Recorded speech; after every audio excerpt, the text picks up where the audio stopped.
C P minus C V is equal to R. इस relationship को हम Myers relationship भी कहते हैं।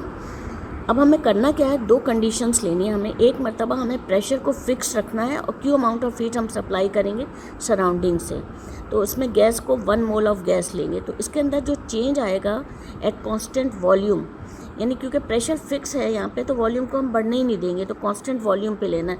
अब दूसरी सूरत जो होगी हमारे पास मूवेबल पिस्टन होगा, उसको हमें फिक्स नहीं करना, लेकिन उसमें भी हमें क्या करना है कि इसमें चेंज जो आएगा, अब जो चेंज आएगा वो दोनों सूरतों में, इसमें भी और इसमें भी टेम्परेचर जो है वो इंक्रीज़ होगा।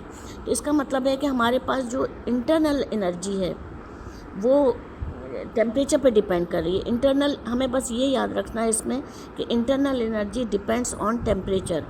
अब हमारे पास पहली डेरिवेशन में हम क्या कर रहे हैं, 1 mole of gas, ideal gas is confined in a vessel which has piston, उसके ऊपर पिस्टन लगा हुआ है, द पिस्टन इज़ फिक्स, इसको केप्ट फिक्स, उसको हमने फिक्स रखा हुआ है। So the volume of the gas can not be increase.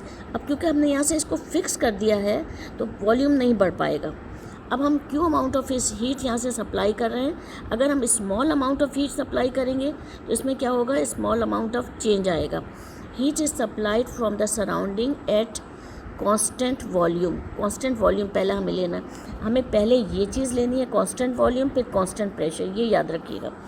अच्छा, अब क्योंकि कांस्टेंट वॉल्यूम है तो इसका मतलब वॉल्यूम बढ़ ही नहीं रहा, तो डेल्टा वी डी वी की वैल्यू क्या हो जाएगी, स्मॉल चेंज इन वॉल्यूम 0 हो जाएगा। अब हमारे पास क्यू की वैल्यू जो होती है, amount of heat supplied from the surrounding, वो n C V D delta T के बराबर होती है। सी वी क्या है, molar heat capacity at constant volume, और डेल्टा जो है वो चेंज इन टेम्परेचर है। अब क्योंकि यहाँ स्मॉल अमाउंट की बात हो रही है, स्मॉल अमाउंट ऑफ चेंज आ रहा है, तो हमने क्या किया, इसको क्यू को डी क्यू कर दिया, N C V D T, ठीक है। अब क्योंकि N number of moles 1 gas है, तो ये हमारे पास वैल्यू क्या हो जाएगी, D Q is equal to C V D T. The work done अब हमें कैलकुलेट करना है, दोनों सूरतों में वर्क डन कैलकुलेट करना है। तो वर्क डन हमारे पास किसके बराबर होता है, पी डेल वी के बराबर होता है, क्योंकि चेंज इन वॉल्यूम जो है वो नॉट अकर्ड, तो W की वैल्यू क्या हो जाएगी, ये पूरी वैल्यू 0 हो गई, तो P भी 0 हो गया, तो W की वैल्यू 0 हो गई। अब according to first law of thermodynamics, delta E is equal to Q minus W। अच्छा, बहुत सारी बुक्स में डेल E को डेल U भी लिखा हुआ है, डेल्टा V को डेल U भी लिखा हुआ है, तो आप वो भी लिख सकती हैं, लेकिन केमिस्ट्री में आमतौर पर एनर्जी को हम E से शो करते हैं। तो स्मॉल चेंज देखने के लिए हम क्या करेंगे, D E is equal to D Q minus पूरी ये वैल्यू 0 हो गई, स्मॉल चेंज। अब उसके बाद हम क्या करेंगे, ये जो डी क्यू की वैल्यू आई है वो किसके बराबर है, डी ई के बराबर है। तो यहाँ पे हमने क्या किया, इस डी क्यू की वैल्यू को यहाँ पे पुट कर दिया, तो डी ई की वैल्यू क्या हो गई, सी वी डी टी, ये हमारे पास आ गई इक्वेशन नंबर 1, ठीक है। अब हमें कांस्टेंट प्रेशर पे लेना है।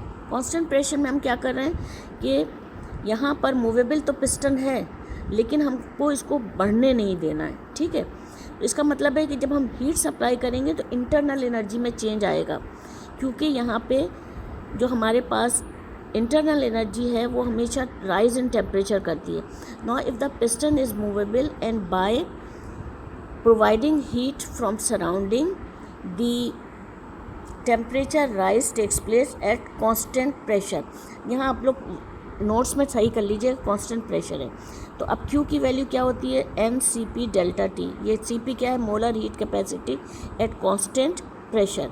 अब स्मॉल चेंज के लिए हमने इसको डी क्यू कर दिया, CP 1 mole of an ideal gas है, तो ये DT हो गया, ठीक है। यहाँ तक अभी मैं कर रही हूँ, उसके बाद मैं सेकंड फेज़ में बताऊँ।